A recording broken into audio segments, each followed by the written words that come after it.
చాలా మంది బీటెక్ చదివే స్టూడెంట్స్ కి ఫ్రెషర్ గా ఉన్నప్పుడే టాప్ ప్రొడక్ట్ బేస్డ్ కంపెనీస్ లో హైయెస్ట్ ప్యాకేజ్ తెచ్చుకోవాలని ఉంటుంది. మరి వీళ్ళు ఇంటర్వ్యూకి ఎలా రెడీ అవ్వాలి, వీళ్ళని అసలు కంపెనీస్ వీళ్ళ దగ్గర నుంచి ఎలా ఏం ఎక్స్పెక్ట్ చేస్తాయి అనేవి కొన్ని పాయింట్స్ చూద్దాం. మనం గుర్తుపెట్టుకోండి, ఇలాంటి కంపెనీస్ డైరెక్ట్ గా మీకు కోడింగ్ వచ్చా, బ్యాంకింగ్ వచ్చా, ఇట్లా మాత్రమే అడగవేవి. వీటితో పాటు వీళ్ళు చాలా క్వాలిటీస్ చూస్తారు. వాళ్ళు చూసే క్వాలిటీస్ లో కొన్ని పాయింట్స్, మీ దగ్గర ఉన్న హై స్టాండర్డ్స్, అంటే మీ కొలీగ్స్ తో మీరు ఎంత గౌరవంగా ఉంటారు, డిఫికల్ట్ సిచ్యువేషన్స్ వచ్చినప్పుడు ఎలాంటి ఎథికల్ డెసిషన్స్ తీసుకుంటారు అనేది వాళ్ళకి చాలా ఇంపార్టెంట్. అలాంటి వాళ్ళని సెలెక్ట్ చేస్తారు. ఖచ్చితమైన విశ్లేషణ, అనలైజ్ రిగరస్లీ, మీరు గతంలో చేసిన తప్పుల నుంచి ఏం నేర్చుకున్నారు, ఒక ప్రాజెక్ట్ అయిపోయాక దాన్ని ఇంకా బెటర్గా ఎలా చేయొచ్చు అని మిమ్మల్ని మీరు ప్రశ్నించుకుంటారా, లేదా ప్రశ్నించుకుంటే ఎనాలిసిస్ చేసి ఏం నేర్చుకున్నారు. థర్డ్ వన్, స్పష్టమైన communication. Communicate clearly and concisely. ఇంటర్వ్యూలో ఏదైనా అడిగినప్పుడు ఏదో మీరు ఒక సోదిలాగా చెప్పకుండా ఆ ప్రశ్నకు సూటిగా స్పష్టంగా సమాధానం చెప్పాలి. ఆన్సర్ చెప్పే ముందు ఒక క్షణం ఆలోచించి స్ట్రక్చర్డ్ గా చెప్పడం అలవాటు చేసుకోవాలి. క్వశ్చన్ కరెక్ట్ గా అర్థం చేసుకోవాలి. తర్వాత కంపెనీ, ఈ ప్రొడక్ట్ బేస్డ్ కంపెనీస్ కలిసి పనిచేసే తత్వం, అంటే థ్రైవ్ ఆన్ కొలాబరేషన్. ఇక్కడ గ్లోబల్ టీమ్స్ తో కలిసి పనిచేయాల్సి ఉంటుంది కాబట్టి ఆ గ్రూప్ లో మీ రోల్ ఏంటి, టీమ్ తో కలిసి ఆ గోల్స్ ని మీరు ఎలా రీచ్ అవుతారు అనేది వాళ్ళు అడుగుతారు. ఇంకొక క్వాలిటీ వాళ్ళు చూసేది డిమాన్స్ట్రేటెడ్ ఇంటెలెక్చువల్ క్యూరియాసిటీ, అంటే కొత్త విషయాలు తెలుసుకోవటం మీద మనకి ఎంత ఆసక్తి ఉంది. మీ సబ్జెక్ట్ కాకుండా కొత్త విషయాలు నేర్చుకోవడానికి మీరు ఎంత ఆసక్తి చూపిస్తున్నారు, మీ అసలు ప్యాషన్ ఏంటి అనే విషయాల మీద వాళ్ళు ఎక్కువ ఫోకస్ పెడతారు. సో ఇలాంటి క్వాలిటీస్ ఎక్కువ ఉండాలి ప్రొడక్ట్ బేస్డ్ కంపెనీస్కి వెళ్లే ముందు. అలాగే ఇంటర్వ్యూకి వెళ్లే ముందు కూడా కొన్ని విషయాల మీద హోంవర్క్ చేయాలి. మొదటిది, టెల్ యువర్ స్టోరీ.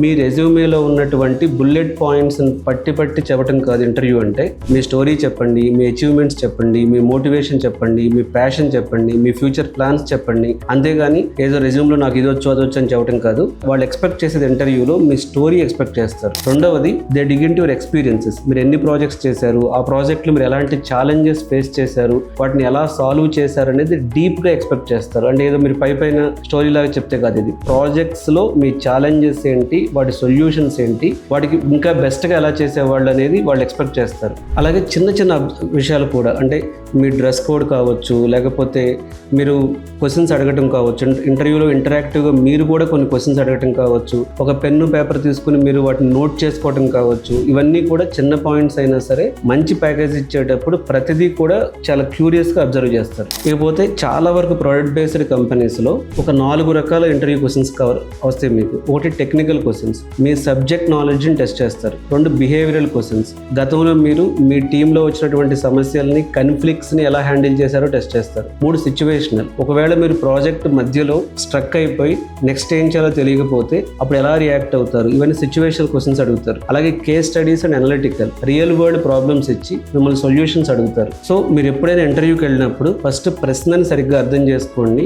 డౌట్ ఉంటే ఇంటర్వ్యూని క్లారిఫై చేసుకోండి, అదేమి తప్పు కాదు. మీ ఎజంప్షన్స్ని షేర్ చేయండి, బట్ ఆ ఎజంప్షన్స్ మీరు ఏ యాంగిల్లో థింక్ చేస్తున్నారో ఇంటర్వ్యూకి చెప్పండి. తర్వాత ప్రతి ప్రాబ్లంకి ఒకటే సొల్యూషన్ కాకుండా method A, method B, method ఏలో ప్రోస్ అండ్ కాన్స్ ఏంటి, మెథడ్ బిలో ప్రోస్ అండ్ కాన్స్ ఏంటి, ఏది బెస్ట్ సొల్యూషన్, ఎన్ని ఆల్టర్నేట్ సొల్యూషన్స్ ఉన్నాయి, ఇలా మాట్లాడండి. తర్వాత నెక్స్ట్ స్టెప్స్ కూడా ఎక్స్ప్లెయిన్ చేయండి. ఇప్పుడు ఈ ప్రాబ్లంకి ఈ సొల్యూషన్తో వెళ్తే సో ఫ్యూచర్లో ఎలాంటి రిస్క్లు వస్తాయో కూడా మీరు చెప్పండి. అంటే రిస్క్స్ గురించి కూడా మీరు మాట్లాడుతున్నారు, ఛాలెంజెస్ మాట్లాడుతున్నారు, ప్రాబ్లంకి మల్టిపుల్ సొల్యూషన్స్ ఇస్తున్నారంటే నార్మల్ క్యాండిడేట్తో పోల్చుకుంటే 10 times బెటర్గా థింక్ చేస్తున్నారనే ఇంప్రెషన్ అక్కడ క్రియేట్ అవ్వాలి. సో డెఫినెట్గా హై ప్యాకేజ్ ఇవ్వాలి టెక్నికల్ రోల్లో అంటే మీకు ఖచ్చితంగా సిస్టమ్ డిజైన్ తెలియాలి, ఆర్కిటెక్చర్ తెలియాలి, కోడింగ్ స్కిల్స్ తెలియాలి, ప్రొడక్ట్ మేనేజ్మెంట్, ఇవన్నీ చాలా స్ట్రాంగ్గా ప్రిపేర్ అవ్వండి. డెఫినెట్గా మీరు ప్రొడక్ట్ స్టెబిలిటీని ఎలా చూస్తారు, data structures, debugging, test automation, ఇలాంటివి కూడా బాగా స్ట్రాంగ్గా తెలియాలంటే ప్రొడక్ట్ డిజైన్,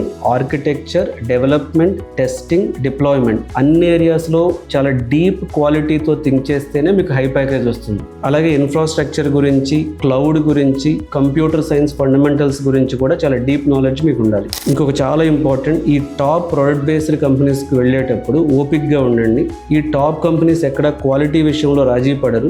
అప్లికేషన్ రివ్యూని నుండి ఫైనల్ రౌండ్స్ దాకా, గ్లోబల్ టీమ్స్తో మీటింగ్ దాకా ఈ ప్రాసెస్ జరగడానికి కొన్ని వారాల పాటు సమయం పడుతుంది. కాబట్టి కంగారు పడి మీరు ఏదో కంగారుగా చేసేయకండి. సో ఇంటర్వ్యూ ప్రాసెస్సే కొన్నిసారి డిలే ఉంటుంది. కాబట్టి మీరు తొందరగా రిజల్ట్ వచ్చేయాలని చెప్పి టాప్ కంపెనీస్ నుంచి ఎక్స్పెక్ట్ చేయకండి. మల్టిపుల్ రౌండ్స్ ఉంటాయి. అట్లాగే మల్టిపుల్ పీపుల్ డెసిషన్ తీసుకుంటారు. వాళ్ళు they won't compromise on the quality of selection.